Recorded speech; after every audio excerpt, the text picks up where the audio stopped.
so that I don't have to repeat again later. So please do listen carefully. So NIGUMA tradition was started 1,100 years ago. NIGUMA, she is an Indian lady in the Bengal region, West Bengal region, and her younger brother is Naropa. Naropa is the origin of the Drupakaju lineage that we practice in Bhutan.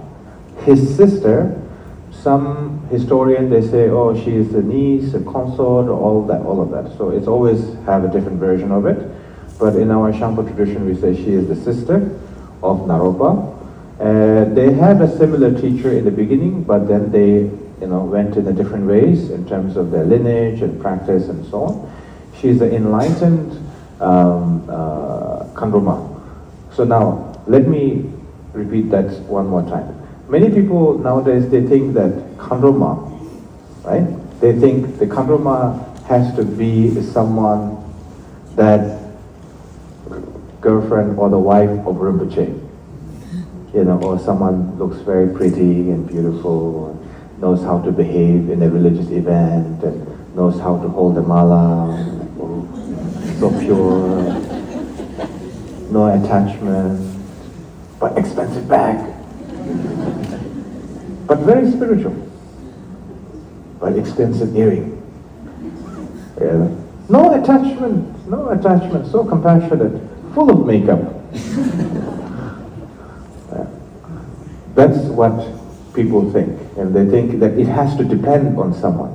The definition of Khandroma is equally as a great yogi, okay? It's basically a female enlightened being.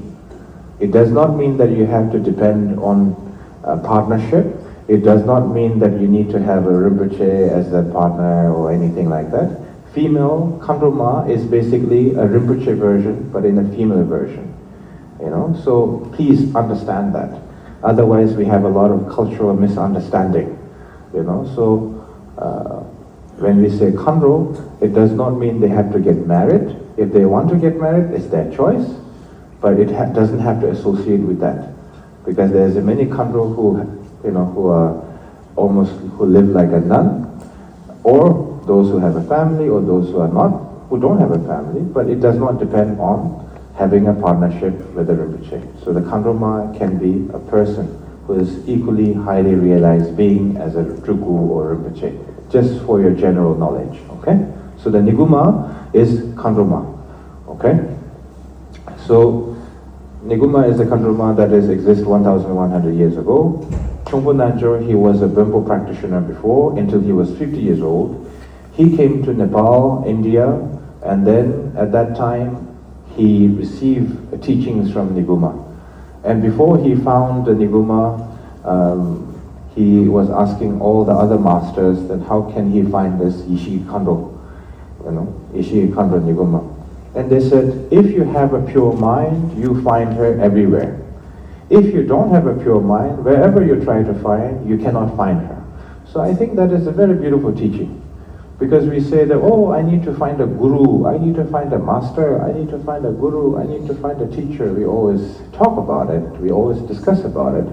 But if you are not preparing yourself along the way, you can never find a perfect master. So, of course, teachers and mentors and gurus are there to help us, right? To elevate our realization. But partially, you also have an equal responsibility to make a certain progress. So if you never make a progress, just by sitting next to the Rinpoche or master, it will never help you. Like an example, Milarepa, gone through a lot of challenges in his life, committed crime, did some black magic, but then he became enlightened due to his immense regret and renunciation, a Mahasiddha yogi, enlightened being. But then he had a student called Rechung Dorchitapa, Rechungpa, who was kind of got angry because some group of, Buddhist society insulted his guru. So they insulted his Milarepa guru. He got so upset that he said, I want to learn the black magic and I will punish them. His example not to repeat that mistake is right next to him. He doesn't have to compete with 1,000 students. There was no general secretary, there was no management team, there's nothing. There's him and Milarepa. Even his own teacher gone through that mistake, and told him not to repeat that again. Rechongpa almost repeat that whole mistake again. And later on he regret, and of course he became a realized being. What I'm trying to say is, such a great being as a Milarepa could be right next to you, and yet you are determined to repeat the whole cycle again. So you being close to Master does not guarantee everything. So you have a partial responsibility for your own spiritual journey. So that's just a second general knowledge that you need to have an understanding. Number 2. Number 3 is that Shampa lineage is basically from Duchin Shingta Je, the free, the 8 chariot. So like an example, you have Nyingma, Saja, Kaju, Gelu, Chonam, and then you have 8 different branches of the tradition that originated from India, Marpa Kaju, Shampa Kaju, and then also Shije. So there's a few other lineages that exist. There's a few other lineages that kind of disappeared over the time. So the Shampa lineage is basically one of the 8 chariot that has the origin to the India. So like an example, Nyingma, like Guru Rinpoche era, Sonzen Gampo, Tizong Duzin around the Tibetan Empire time, Guru Rinpoche was invited, Adesha was invited to promote Dharma and so on and so forth. But just like any decline of the empire, so you have the consequences of that. So when the empire was in decline, there was a fragmentation of the kingdom or the empire, and then of course there's many divisions. So during that time, many of the scholars, meditators, they sponsor by themselves, they sell their land, they sell their house, they sell their whatever the belonging they have, and then they go to Nepal, they go to India to receive teaching. So like an example, Marpa Lotsawa, the origin of the Marpa Lotsawa, he sell his land or he do some trading, and then so that he could afford to go to India to bring Dharma to Tibet and so on. And so similar to that, Chompo Nanjo, the origin of the Shampa lineage, is a similar story. A person with a little bit of land, sold the land, got some gold, went to India, received teaching, came back, known as the great translator, Lotsawa, Marpa Lotsawa, Chompo Lotsawa, the translator, is very renowned figure when you get the title of Lotsawa during that time. And of course, Chompo Nanjo lineage, NIGUMA lineage existed for 8 generations. Like an example, NIGUMA, she said, my teaching, do not give it to the public for 7th generation, including herself, right? So she said, only after the 7th generation, then my teachings can be known publicly, practiced publicly. So her teachings are this. So now I'm going to say a little bit in Chökyi, okay? Her 6. So in Karma Kaju or Rupa Kaju, we call it the Narochuru, the 6th Dharma of Naropa, right? In Shampa, we have a little bit more than the 6 yogas of NIGUMA. So it's called like this. So these are the 5 golden Dharma of NIGUMA. So the foundation is the 6 yogas of NIGUMA. Okay? Foundation is the 6 yogas of NIGUMA. What are the 6 yogas of NIGUMA? And 6 yogas of NIGUMA is, there's a 5 golden Dharma, and the 6 yogas of NIGUMA is seen as an example of the tree, branches, flowers, seed. So Tsawa Niguchuru. Niguchuru, 6th Dharma of NIGUMA is Tumo Julu Milam Vesel Poa Pato. Tumo is heat generating practice. Julu means illusionary body and mind. Tumo Julu Milam and the dream yoga. Tumo Julu Milam Vesel clear light practice. Tumo Julu Milam Vesel Poa. Poa means transmitting the consciousness. Bardo means intermediate state practice. Tumo Julu Milam Vesel Poa Bardo. And then that is the 6 yogas of NIGUMA, seen as a foundation of the tree. Tsawa Niguchuru. Dongbo Chaka Chenpo, that the trunk of the tree is Chaza Chenpo, the Mahamudra nature of the mind teachings of Niguma. Tsawa Niguchudu, Tombo Chaza Chenpo. Yalga Lamkir Namsum. Yalga means the branches of the tree is the three things combined together. Deity, Lama, protector combined together, practice.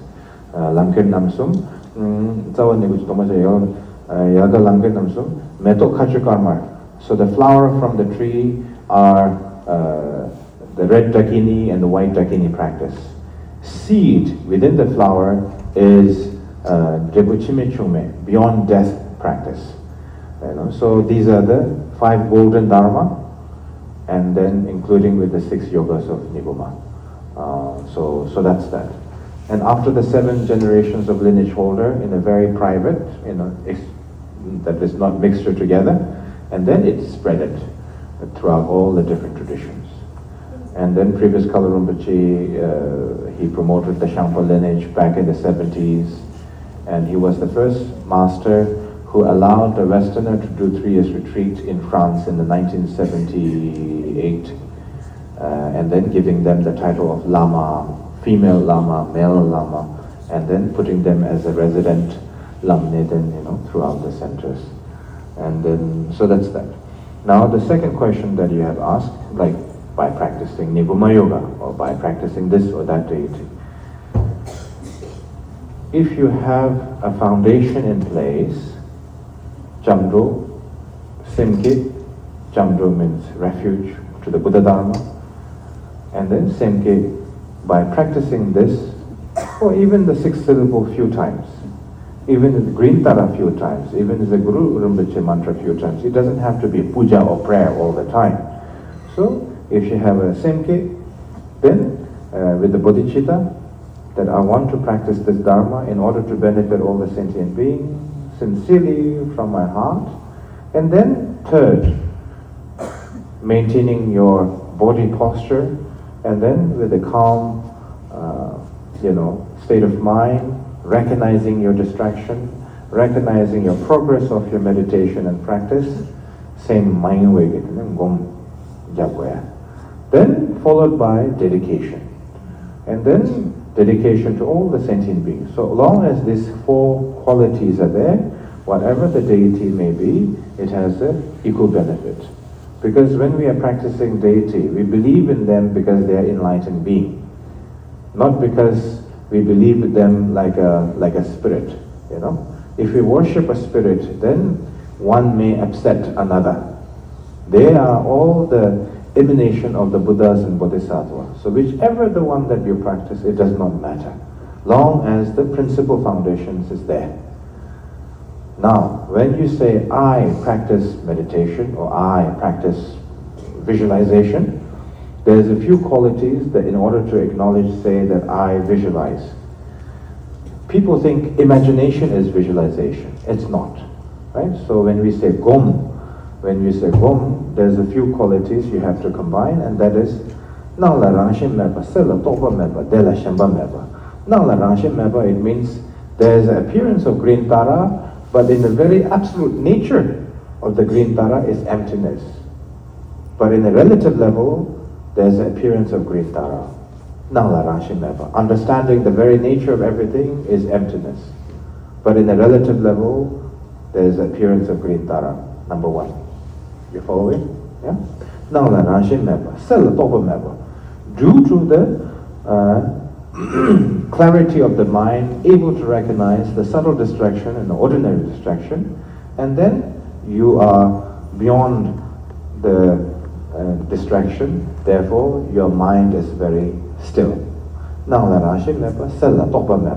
you are in a state of clarity of mind because you are absent from the ordinary distraction and the subtle distraction. Dela Shamba Meba, it means due to the state of mind that is completely present, that you are not in the past, you are not in the future, you are truly in the present, therefore you experience bliss. And the very definition of bliss, Dewa, the very sense of bliss, as you're experiencing it, you are not asking for anything more, You are not asking for anything less. You have no fear of losing it. You have no desire of wanting it more. But with a sense of clarity and the stillness. So when you combine this quality, then you say, I practice deity. Then it fits into the category. Otherwise, if you just imagination or only chanting mantra, it doesn't combine together very well. Okay. Most importantly, I'm very happy to see our fellow Bhutanese, and happy to share my experience and my practice with you all. And I appreciate your openness to experiencing something new, at the same time holding it to a very traditional value at the same time. So I appreciate how can I describe your fusion? That's how you carry on. And thank you so much for your time. I see you tomorrow. Have a good evening. Thank you very much.